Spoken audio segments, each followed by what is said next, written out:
The brass scale slammed into his wrist. Blood splattered the blueprints. Mark Higgins lunged again, but I twisted away, my birthday dress torn at the shoulder. The portfolio was mine, but the real fight wasn't with him. My mother's voice cut through the crowd, whispering to the board members one by one. Unstable. Unreliable. The words were poison, and I was running out of time to stop them. Then I saw Dr. Thorne, my therapist, standing beside her, his smile sharp as a scalpel.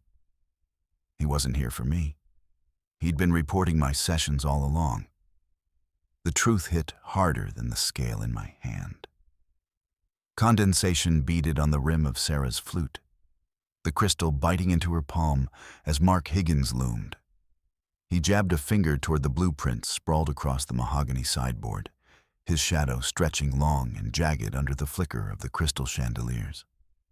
These lines lack structural integrity, Sarah, he barked, his voice cutting through the soft hum of the string quartet.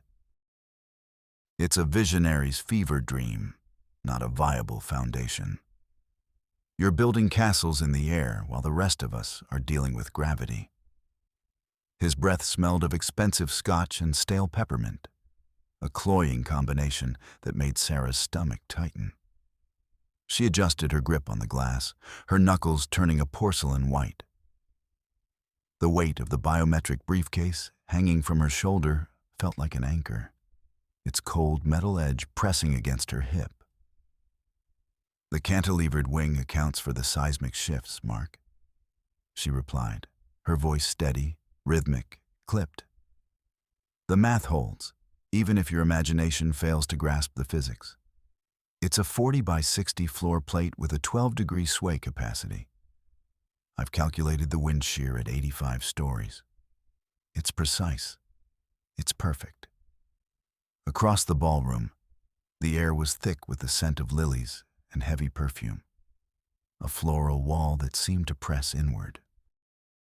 Sarah caught the sharp profile of her mother, Evelyn, leaning into a huddle with two board members near the champagne fountain. Evelyn's silk suit shimmered like oil on water, and her hand fluttered toward her temple in a gesture of mock pity. A murmur drifted through the crowd, a low vibration that Sarah felt in her teeth. They were talking about her. Words like exhaustion, erratic, and instability floated through the air like ash. Mark's shadow fell over the schematics again, his thumb smudging the ink of the load-bearing columns. You're spiraling, Sarah. Even Evelyn says the pressure snapped something inside.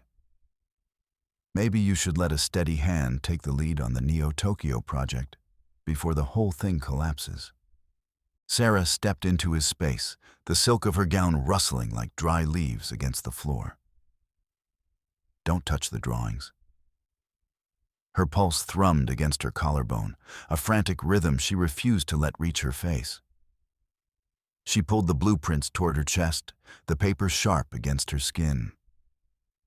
She began to count the syllables of her breath. A silent 1, 2, 3, to keep the floor from tilting. Evelyn's laughter rang out from across the room, a silver bell tolling for Sarah's reputation. While Mark's scowl deepened, his eyes fixed on the briefcase as if he could burn through the lock with sheer spite.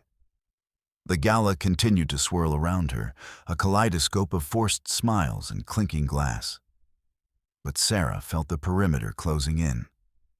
She needed to move, to find bedrock. But every exit seemed blocked by a familiar face wearing a mask of concern. The tension in the ballroom felt like a physical weight, a heavy curtain of velvet and judgment. Sarah turned away from Mark, her heels clicking against the marble floor in a precise, metronomic beat. 1, 2, 3, 4. She needed to find the board members before Evelyn's poison took permanent root. The scent of the lilies was becoming unbearable, a cloying funeral sweetness that coated the back of her throat. As she navigated the crowd, she felt eyes tracking her movement. It wasn't the usual gaze of admiration or professional curiosity. It was the way one looks at a cracked pillar, waiting for the first sign of total collapse. She spotted Mr. Henderson, the lead investor for the Neo-Tokyo site, standing near the balcony doors. If she could secure his verbal commitment tonight, Evelyn's maneuvers would be rendered moot. But before she could reach him, a hand caught her elbow. It was soft, the touch of a predator draped in silk. "Darling, you look so rigid," Evelyn purred, stepping into Sarah's path. She reached out to adjust the strap of Sarah's gown, her fingers cold against Sarah's skin. "Perhaps a softer silhouette would hide that tension in your jaw. We wouldn't want the board to think the pressure is getting to you, would we?" Sarah didn't flinch. She counted the pearls on her mother's necklace. 24, 25, 26. "The pressure is a constant, Mother. Like gravity. I've built my career on managing it. You, on the other hand, seem to be trying to introduce a variable that doesn't exist." Evelyn leaned in, her voice dropping to a whisper that only Sarah could hear. "A little chaos keeps the design interesting, Sarah. Your father never understood that. He thought the foundation was everything, and look where it got him. Rotting wood and a collapsed name. I'm simply trying to prevent a repeat performance." The air between them felt thin, electrified. Sarah could smell the faint, metallic tang of the silver trays nearby. "My father was sabotaged by a clerical error that had your handwriting all over it. I'm not him. I don't leave my flank exposed." "We shall see," Evelyn said, her smile widening into something sharp and colorless. She turned back to the board members, her voice rising to a melodic, motherly tone. "She's just so dedicated, isn't she? Perhaps a bit too dedicated. The doctor and I were just discussing the importance of rest." Sarah watched her mother walk away, the train of her dress snapping like a whip. She needed to get out of the main hall. She needed air that didn't smell of lilies and lies. She turned toward the garden, her hand tightening on the grip of her biometric briefcase. The transition from the heated, perfumed air of the ballroom to the cool, damp night was a shock to her system. The garden of the Miller estate was a masterpiece of controlled nature. Manicured hedges, gravel paths that crunched rhythmically underfoot, and floral arbors that dripped with heavy, dark blooms. Sarah moved toward the shadows of the rose garden, her mind racing through the dimensions of her predicament. She reached the secluded arbor, a tunnel of climbing vines that smelled of wet earth and thorns. She paused, leaning against a stone pillar, and began her count. 1, 2, 3. She needed to center herself. The blueprints were safe in the briefcase, but her reputation was bleeding out in the ballroom. "It's a long way down from the penthouse, Sarah." Mark Higgins stepped out from behind a massive stone planter, his silhouette blocking the moonlight. He wasn't scowling anymore. His face was set in a mask of desperate ambition. He looked strained, his suit jacket pulling tight across his shoulders as he stepped into her personal space. "Give me the portfolio," he said, his voice low and jagged. "You're done. Evelyn is already filing the paperwork. If I have those designs, I can save the project. I can make sure the firm survives, even if you don't." Sarah stepped back, her heels digging into the soft mulch. "You're a thief, Mark, a mediocre one. You couldn't draft a load-bearing wall without a template, let alone the Neo-Tokyo core." "I'm a realist?" Mark lunged forward, his hands grasping for the leather strap of the briefcase. The struggle was sudden and violent. Sarah felt the rough fabric of his sleeve brush against her face. He was stronger than he looked, his fingers digging into her shoulder as he tried to wrench the case away. The scent of the crushed roses rose up around them, sharp and sweet. Sarah's heart hammered against her ribs like a trapped bird. "Let go," she hissed. But Mark was relentless. He shoved her back against the stone pillar, the cold granite biting into her spine. He reached for the biometric lock, his thumb hovering over the sensor. Sarah's hand went to the side pocket of her gown, her fingers closing around the cold, heavy weight of her brass drafting scale. It was a solid bar of metal, 12 inches of unyielding precision. As Mark pulled the briefcase toward him, exposing his wrist, Sarah swung. The sound of metal hitting bone was a dull, sickening thud. Mark let out a choked cry, his grip vanishing instantly. He stumbled back, clutching his arm, his face contorting in the moonlight. You crazy bitch," he gasped, his voice trembling. Sarah didn't wait for a second attempt. She pulled the briefcase tight to her chest, the metal handle slick with her own sweat. She counted her steps as she backed away from him. 1, 2, 3, 4. She didn't stop until she reached the heavy oak door of the estate's side entrance. She slipped inside, the click of the lock echoing in the quiet hallway, leaving Mark alone in the dark with the scent of blood and roses. Inside the service wing, the air was cooler, smelling of floor wax and old wood. Sarah leaned against the wall, her breath coming in short, jagged gasps. She needed to hide the blueprints. She couldn't carry them through the gala anymore. She was a target. She moved quickly toward a hidden wall, safe behind a portrait of her grandfather, her fingers flying over the keypad. The heavy steel door swung open with a soft hiss of air. She slid the portfolio inside and turned the dial, the metallic clicks providing a brief, rhythmic comfort. Safe. For now. She smoothed her hair and adjusted her gown, forcing her heart rate to slow. She had to return to the party. She had to show them she wasn't breaking. But as she turned the corner back toward the main gallery, she saw a figure standing by the tall, arched windows. It was Dr. Eris Thorne, her therapist, the one man she thought was her sanctuary from the Miller family madness. He was dressed in a tuxedo that fit him like a second skin, his posture rigid and distant.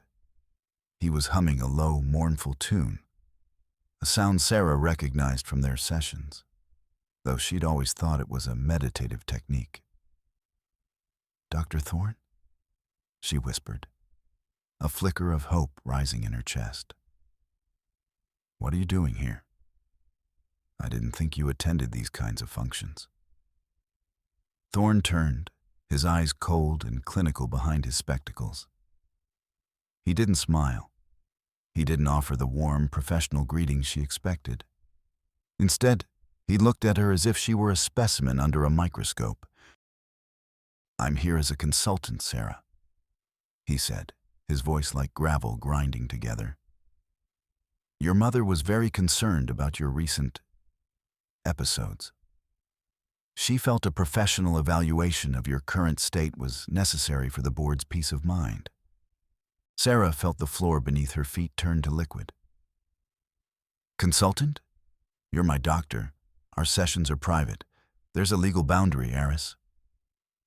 Thorne stepped closer, the smell of his expensive leather shoes filling the small space. He began to hum again, that low funeral dirge. "Boundaries are structural elements, Sarah. And like any structure, they can be dismantled if the foundation is found to be unstable. I've provided Mrs. Miller with a summary of our findings. For your own protection, of course." The betrayal hit her like a physical blow to the stomach. The person who knew her deepest fears, the person who knew why she counted the stairs and why she couldn't stand the smell of lilies, had sold her out to the person who had planted those fears in the first place. "You breached confidentiality," Sarah whispered, her voice cracking. "I trusted you."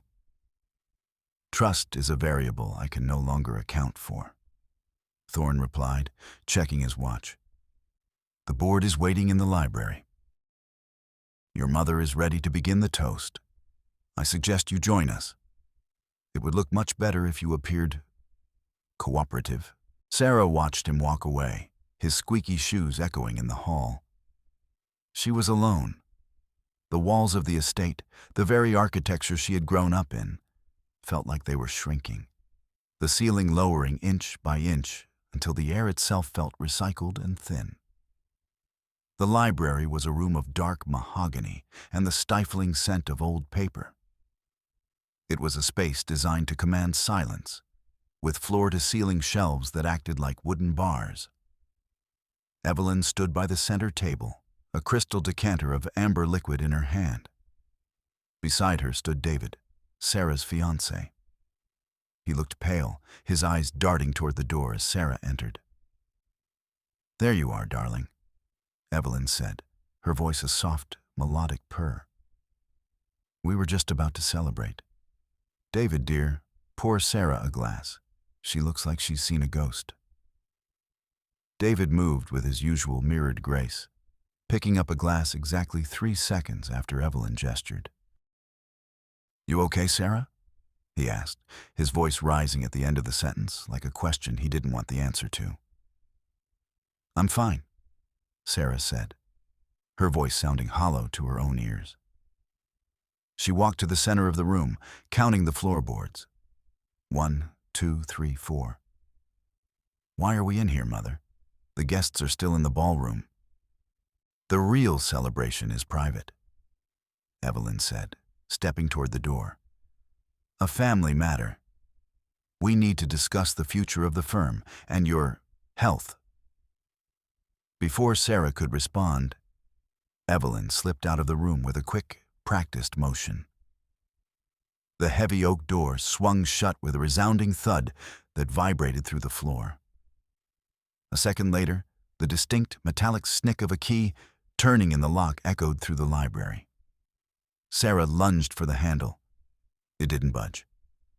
"Mother, open the door." Silence followed, save for the heavy, rhythmic ticking of the grandfather clock in the corner. Sarah turned to David, who was standing by the window, his back to her. "David, do something. She locked us in." David didn't move. He just stared out at the dark garden, his shoulders hunched. "Maybe it's for the best, Sarah. Just for a little while. You've been so stressed. Maybe we just need to talk."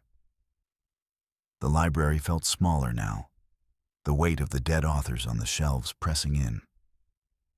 Sarah realized with a jolt of terror that this wasn't just a conversation.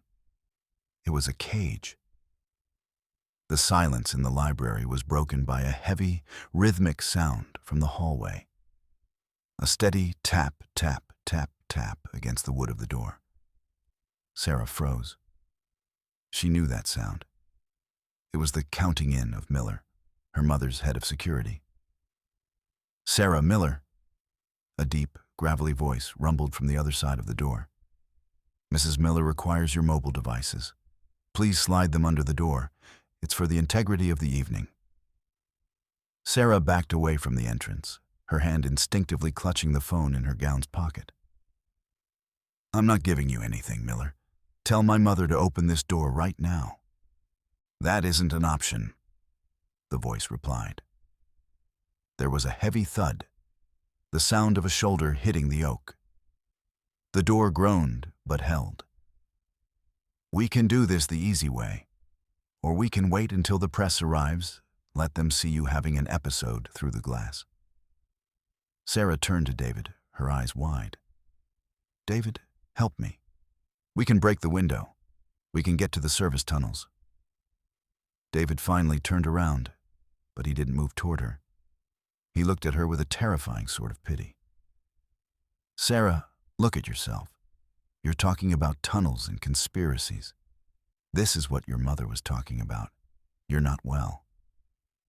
"She's stealing my life, David. She's using Thorne to manufacture a breakdown so she can take the firm." Sarah ran to the bookshelves, searching for anything she could use as a lever. Her fingers brushed against the spines of leather books, the dust coating her skin like gray soot. The tap, tap, tap, tap started again, louder this time. Then, the sound of a key in the service entrance at the back of the library. The door groaned open, and 3 men in dark suits stepped into the room. Miller led them, his scarred eyebrow twitching as he scanned the space. "The phone, Sarah," Miller said, his voice flat and emotionless. He began to walk toward her, his massive frame casting a shadow that swallowed the mahogany table. Sarah scrambled backward, her heart hammering a frantic rhythm against her ribs. She grabbed a heavy brass bookend, a stylized lion, and held it out like a weapon. "Stay back. I'll call the police. I'll tell everyone what you're doing." "With what?" Miller asked, gesturing to the men. "The signal in this room is dead. We've ensured the perimeter is secure. Just give us the notes and the phone, and no one gets hurt." Sarah didn't wait. She bolted toward the narrow staircase that led to the library's upper gallery. 1, 2, 3, 4, 5. She counted under her breath, her lungs burning. She could hear the heavy boots of the guards hitting the stairs behind her, a chaotic rhythm that threatened to break her own. She reached the top level, the air here even thinner and smelling of stagnant heat. She ran along the railing, her eyes searching for an exit. There, a small decorative window, reinforced with wire but positioned over the terrace. She didn't have a tool, but she had the crystal award she'd won for the Aegis project, sitting on a pedestal near the glass. She grabbed the heavy, jagged glass, feeling the sharp edges bite into her palm. With a scream of pure, desperate rage, she swung the award against the window. The sound of shattering glass was like a gunshot in the quiet library. Shards exploded outward, glittering like diamonds in the moonlight. Cold air rushed into the room, smelling of rain and wet earth. "Sarah, stop!" David shouted from below. But she was already climbing onto the narrow exterior ledge. The wind whipped her hair across her face, the cold biting through her silk gown. Below her, the terrace was a blur of gray stone, 30 feet down. She looked back into the room. Miller was halfway up the stairs, his face a mask of cold determination. "David!" Sarah reached back, her hand trembling. "David, come on. We can make it to the gate." David stood at the base of the gallery stairs, looking up at her. He didn't move. He didn't reach for her. Instead, he reached into his pocket and pulled out a heavy brass key. He held it up, the metal glinting in the light from the chandeliers. "I can't let you leave, Sarah," he said, his voice perfectly calm, perfectly mirrored to the tone of the room. "The intervention is already scheduled. Your mother is right. You're a danger to yourself. I've had the key the whole time. I was never trapped with you. I was guarding you." The world tilted. The betrayal wasn't a sharp cut. It was a slow, agonizing collapse of everything she thought was solid. David, her rock, her partner, was just another structural flaw she had failed to account for. You were part of this from the start," she whispered, the wind catching her words and tearing them away. "I'm doing this because I love you," David said, his voice rising at the end like a question. "We'll get you help. And then we can be together without all this stress. Just stay there. Miller will help you down." Sarah looked at the key, then at the man she thought she knew. She didn't cry. She didn't scream. She simply let go of the ledge. She didn't fall to the terrace. She dropped to the lower roof of the conservatory, the glass beneath her feet groaning but holding. She rolled, the sharp edges of the metal frames cutting into her arms, and scrambled toward the edge of the garden. Behind her, she heard Miller's roar of frustration and the sound of David calling her name. But she didn't look back. She ran into the darkness of the estate grounds, her feet hitting the gravel in a frantic, broken count. The garden was no longer a place of beauty. It was a labyrinth of hostile shadows. Sarah ducked behind a row of towering hedges, her breath coming in ragged sobs she fought to suppress. She could hear the distant murmur of the gala guests. They had moved to the terrace, drawn by the sound of the breaking glass. She reached the edge of the garden stage, a raised platform where the philanthropy photos were supposed to be taken. From her vantage point in the shadows, she could see the crowd. They were gathered around the stage, their faces illuminated by the harsh white glow of the spotlights. In the center of the stage stood Evelyn. She wasn't looking for Sarah. She was holding something in her hand, a small, leather-bound book with a gold clasp. Sarah's heart stopped. Her therapy journal. The one place where she had recorded every nightmare, every doubt, every secret she had ever kept from the world. "Ladies and gentlemen," Evelyn's voice rang out, amplified by the stage speakers. It was a soft, melodic purr that carried across the lawn like a poisonous mist. "I apologize for the disturbance. My daughter is having a difficult night. As many of you know, she has struggled for years with a very private, very deep-seated instability." A collective gasp went through the socialites. Sarah watched as Evelyn opened the book. "She writes about it here," Evelyn continued, her voice dripping with mock sorrow. "In her own words, she talks about the voices she hears in the stairs.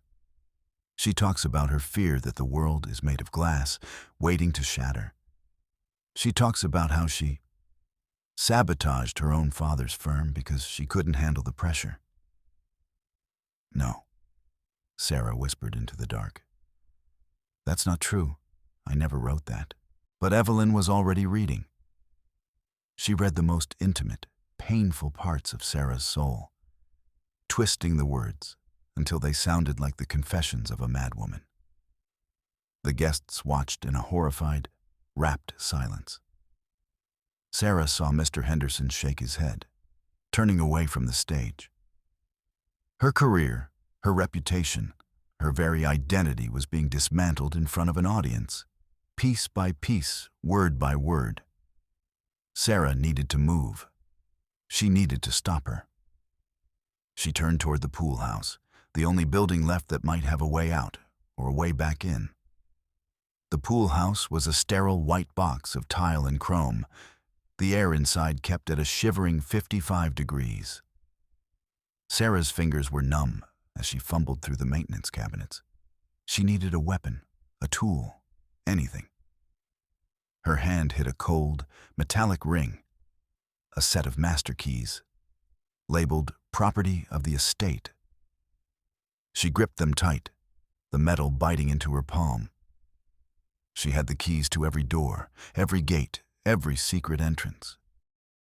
She wasn't a prisoner anymore. She was the architect of her own escape. She circled back toward the garden, moving through the service tunnels that ran beneath the lawn. The smell of wet iron and old concrete filled her lungs, a grounding, industrial scent. She reached the cellar entrance behind the stage and waited. Evelyn was still reading, her voice rising in a dramatic crescendo. "And so, for her own safety, and for the integrity of the Miller legacy, I have filed a petition for legal guardianship. Dr. Thorne has confirmed what we all feared. Sarah is no longer capable of managing her own affairs." Sarah stepped out from the shadows of the rose bushes, right into the path of her mother as she stepped off the stage. "Give it back," Sarah said, her voice low and dangerous. Evelyn stopped, her eyes widening for a fraction of a second before her mask of motherly concern returned. "Sarah, darling, you're hurt. Look at your arms. You're bleeding. The journal, Mother. Give it to me." Evelyn didn't move. Instead, she stepped forward, her silk wrap fluttering in the wind. "You're making a scene, dear. Everyone is watching. This only proves what I've been saying." She reached out, not to comfort Sarah, but to shove her. It was a sharp, practiced motion. Sarah stumbled back, her heels catching on the roots of the rose bushes. The thorns tore into her skin, hooking into the fabric of her gown like talons. "You're a broken thing, Sarah," Evelyn hissed, leaning over her. "Just like your father. I built this world, and I can tear you out of it." She raised the heavy leather-bound journal and struck Sarah across the face. The blow was hard, the corner of the book cutting into Sarah's cheek. Sarah fell back into the dirt, the scent of crushed roses and blood filling her senses. The socialites watched from the terrace, a wall of silent, judging ghosts. No one moved to help. No one spoke. They simply watched the collapse. "I've already filed the papers," Evelyn said, standing over her daughter like a victorious queen. "Thorne's notes are already in the judge's hands. By tomorrow morning, I will own your firm, your bank accounts, and your life. You're going to a very quiet, very safe place, Sarah. One with no stairs to count." Sarah looked up at her mother, the blood trickling down her face. She felt the weight of the master keys in her pocket. She felt the cold, hard reality of the situation. She was legally powerless. She was socially destroyed. She was a prisoner in her own home. But as the sound of an approaching ambulance siren began to wail in the distance, Sarah felt something else. A flicker of clarity. A structural realization. A building is defined by its flexibility, not just its rigid steel. She let her shoulders drop. She let her head hang. She began to sob, not the ragged, desperate sobs of a victim, but the loud, performative wail of someone who had finally, truly snapped. I can't see the bedrock," she shrieked, her voice echoing off the library walls. "The numbers, they don't add up. 1, 2, 10, 1, 2, 10. Evelyn's smile widened. She turned to the guests, gesturing to her daughter's crumpled form. You see? You see what I've had to deal with? Someone help me get her to the cellar. We can't have her like this when the medics arrive." Miller stepped forward, his massive hand closing around Sarah's arm. He lifted her easily, his touch cold and mechanical. He led her toward the hidden cellar entrance, Evelyn following close behind, her eyes shining with the light of total victory. The cellar was a place of damp stone and the sharp, metallic tang of wet iron. The low ceiling felt like it was actively sinking into the earth, and the darkness had a physical weight that pressed against Sarah's chest. "Put her in the wine vault," Evelyn commanded, her voice echoing in the small space. "We'll wait for Dr. Thorne here." Miller shoved Sarah into the small, reinforced room. The walls were lined with vintage wine crates, but the air smelled of river water and decay. Sarah collapsed onto the floor, her face buried in her hands. Evelyn stepped into the vault, looking down at her daughter with a cold, detached pity. "It's over now, Sarah. You can stop counting. I'll take care of everything." "You're right, Mother," Sarah whispered, her voice suddenly flat and calm. "It is over." She moved with a speed that Evelyn wasn't prepared for. She lunged forward, not for her mother, but for the heavy steel door. She slipped past Evelyn and Miller, her fingers closing around the ancient architectural lock on the outside of the vault. It was a custom design, one Sarah had studied as a child. A mechanical sequence that required a specific, rhythmic pressure to engage. 1, 2, 3, 4. The heavy bolts slammed home with a resounding, metallic clack. "Sarah," Evelyn's voice muffled through the steel, "Open this door! Miller, break it down!" The sound of Miller's shoulder hitting the door was a dull thud. But Sarah knew the specs of this vault. It was designed to withstand a fire, a flood, or a riot. It wouldn't budge for a man, no matter how strong. Sarah stood in the dark hallway, the silence of the cellar wrapping around her like a shroud. She pulled her phone from her pocket, the one David thought he had helped Miller seize. She had swapped it for a decoy hours ago. She pressed play on the recording. Evelyn's voice filled the hallway, clear and sharp. "I don't care what the medical ethics are, Aris. I'm paying you $3 million to ensure that petition is granted. The girl is a liability. I want her assets liquidated by the end of the month. Just give me the triggers I need to make her snap at the gala." Thorne's voice followed, his low funeral hum a background drone. "It's a simple matter of psychological demolition, Evelyn. I've already prepared the notes. She won't even know what hit her." Sarah walked back up the stairs, her steps steady and rhythmic. 1, 2, 3, 4. She emerged onto the garden stage, the spotlights blinding her for a moment. The guests were still there, gathered in hushed groups, watching the ambulance pull up the long driveway. Sarah walked to the microphone. She didn't look like a victim. She looked like a woman who had finally found the bedrock. "Ladies and gentlemen," she said, her voice carrying across the lawn with a cold, structural precision. "I apologize for the theatrics, but I believe you should hear the rest of the story." She held her phone to the microphone and pressed play. The recording echoed across the estate, the voices of Evelyn Miller and Dr. Thorne revealing the bribery, the sabotage, and the cold-blooded plan to dismantle Sarah's life. The socialites stood frozen, their faces pale in the harsh light. And as for the journal my mother was reading, Sarah said, pulling a second, identical leather-bound book from her gown, "The one she stole was a decoy I wrote months ago. I knew there was a leak in my house, so I filled it with the kind of lies I knew she couldn't resist. My real secrets, my real designs, and my real sanity. Those remain mine."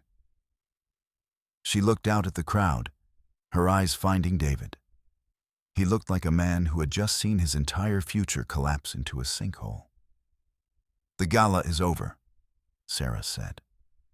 "The police are on their way to the cellar. I suggest you all leave. This estate is no longer open for business." The departure was a blur of headlights and the crunch of gravel. Sarah stood at the gate as the last of the cars pulled away. David approached her, his face a mask of desperate, questioning grief. "Sarah, I didn't know the extent of it. I thought I was helping. Please, let's just talk." Sarah looked at him, the man who had mirrored her every breath while planning her downfall. She didn't feel anger. She didn't feel sadness. She felt nothing but the cold, clean air of independence. "The alignment is off, David," she said, her voice a clipped, final beat. "The foundation is rotten. There's nothing left to save." She turned and walked toward her own car, the keys to the estate heavy in her hand. She drove away from the Miller legacy, away from the smell of lilies and the sound of counting. As she crossed the bridge toward the New York City skyline, the thousands of glass eyes of the skyscrapers watching her, Sarah finally stopped counting. She didn't need the numbers anymore. She knew exactly where she was standing. The silence in the car was the most beautiful structure she had ever built.